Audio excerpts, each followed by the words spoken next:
Hi folks, this is Rich Rodriguez. I'm going to go over a few small things today to help you as a small YouTuber get started. Stay tuned.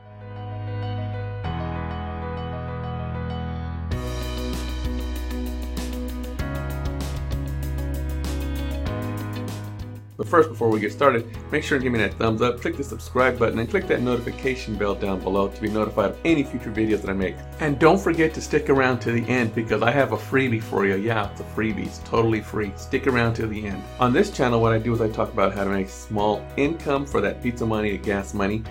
And then I also talk about how to make long-term income. That link is down below.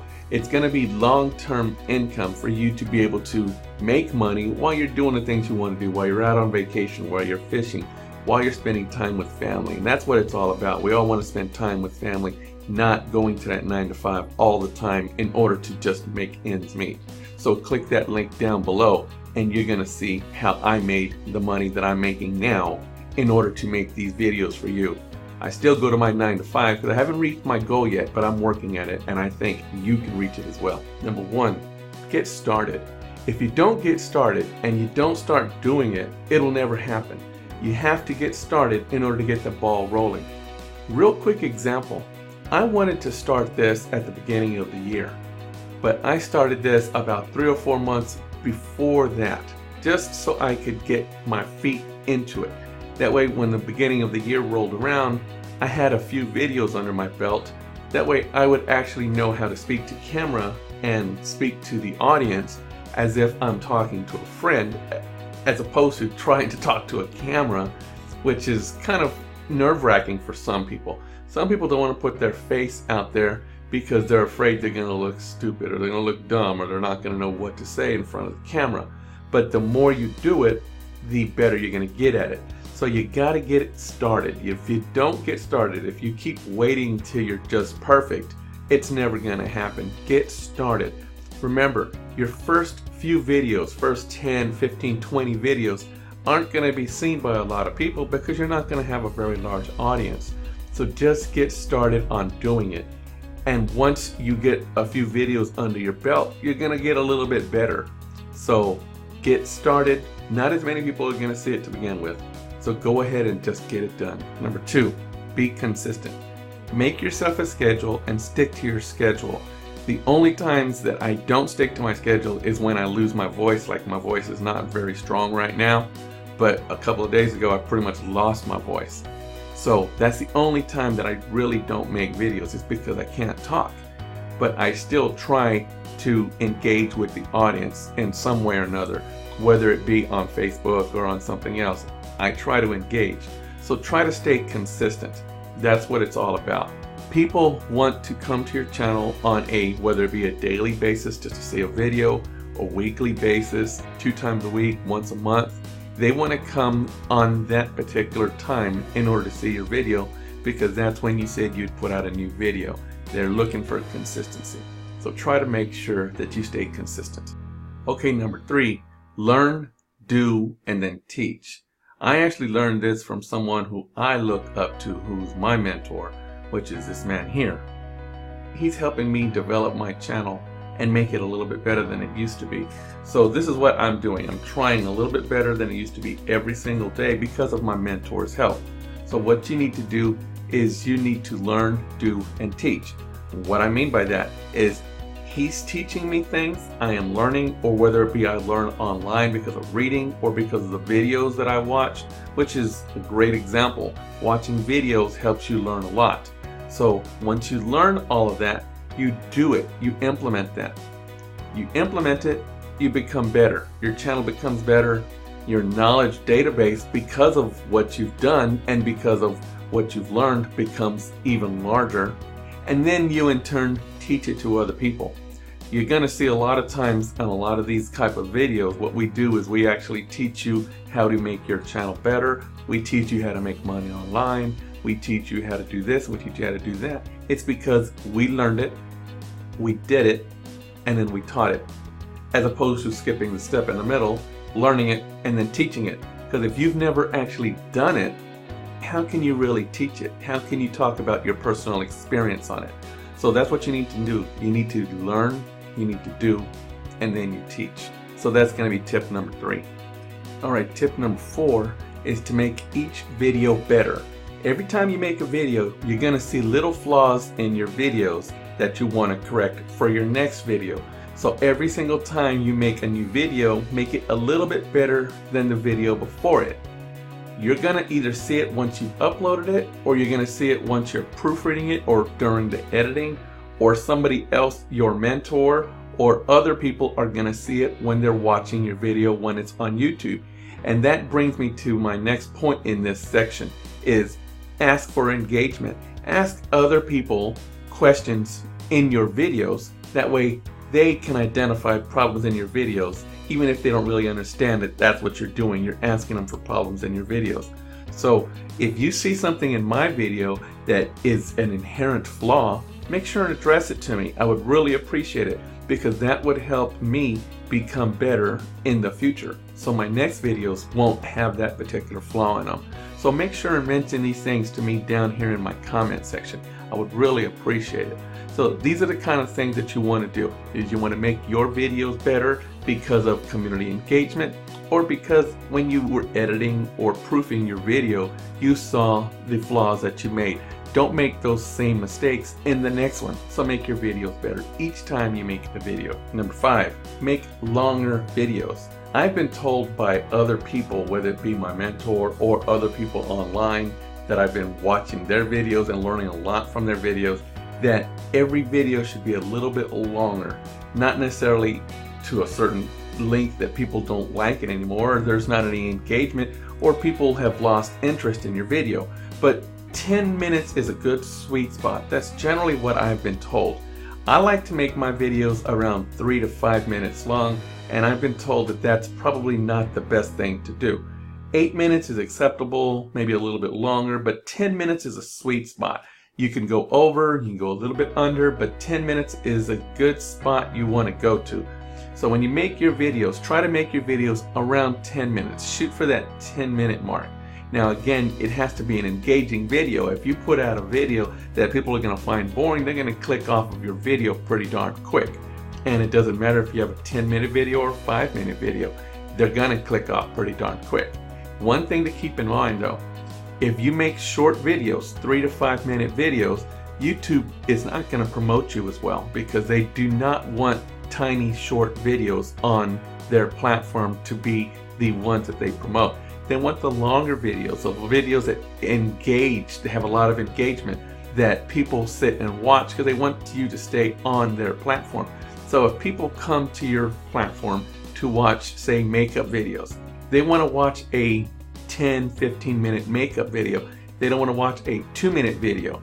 If they watch a 2-minute video, they're going to click off and they're going to go off and do something else, play one of these games on their telephone or something of that nature. Well, YouTube loses their attention span. When YouTube loses their attention span, they don't get to show them their ads. Well, they want to show them their ads because that's what brings in their revenue. So if you make a longer video, say a 10-minute video or a 15-minute video, they're going to stay on that much longer. So this is why YouTube wants to promote a longer video as opposed to a shorter video. So make your videos a little bit longer. Which brings me to number 6. Make your thumbnails stand out. If you have a good video and you have good content, but you don't have a good thumbnail, people who are not used to you, who know you already, are not going to click on your thumbnail in order to watch your video, because your thumbnail is just not engaging. Your thumbnail is very plain. And a big problem with thumbnails is, give you an example. This is one of my first thumbnails here. I thought that this was going to be really neat. It was going to have a bunch of neat colors and it was going to be engaging. But what I found out is it wasn't as engaging as I wanted it to be, or as I thought it would be, because it has just too much going on. And with that much going on, it's hard to read what is in that thumbnail, right? So this is the kind of thumbnails that I started making. They're a little bit easier to read, they're easier on the eyes, and you can read them on a small platform, say your phone or your tablet.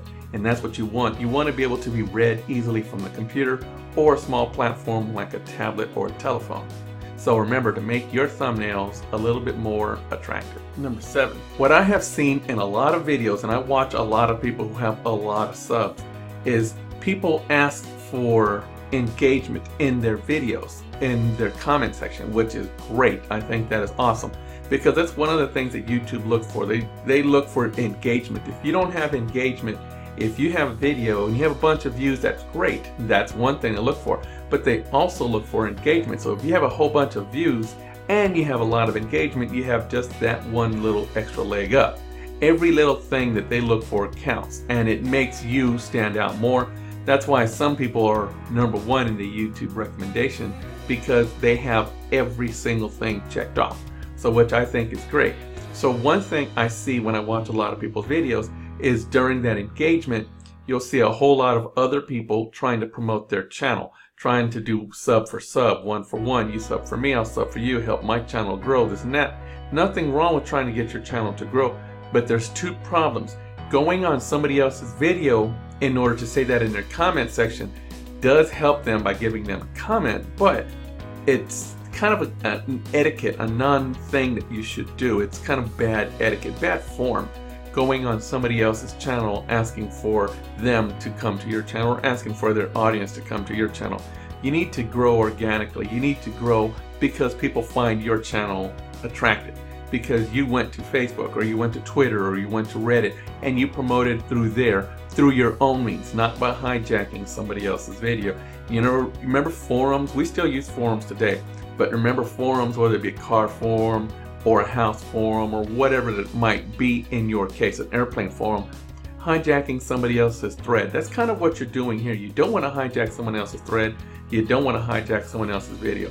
So stay away from sub for sub. Try to stay away from sub for sub, because it never really pans out. Eventually that sub will leave you and not want to see your videos pop up on their website anymore or on their YouTube channel anymore. Eventually you'll lose them, and it never really worked out for you to begin with because it wasn't real. They weren't people who actually watched your videos and they are engaged. Now what does work is cross promotion, and I do cross promotion. Millionaire Mom is somebody that I promote, and Tamisha is somebody that I promote. If you look over here on this side, kind of down, you're gonna see channels that I recommend, and they are one of the channels that I recommend. There's 3 of them mainly that I recommend. They're gonna be on there. That actually works, and they in turn do it for me. If you go to their channels, you're gonna see they're recommending me, and that helps. That has actually helped my sub count a little, and I think it helped their sub count a little. At least I hope it did. So, but that's one thing you want to do, is you want to stay away from sub for sub.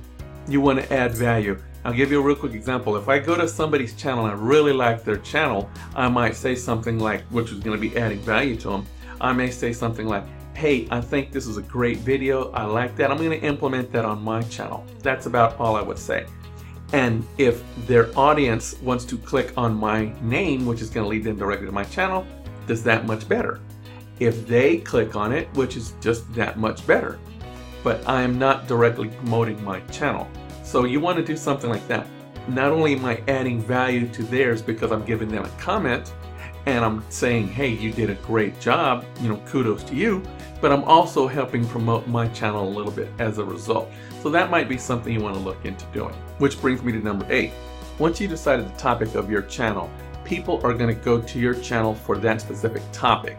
So if you make a video that is not on topic, that's not what they went there for, so you're going to stand to lose subs. So you want to stick to a certain niche.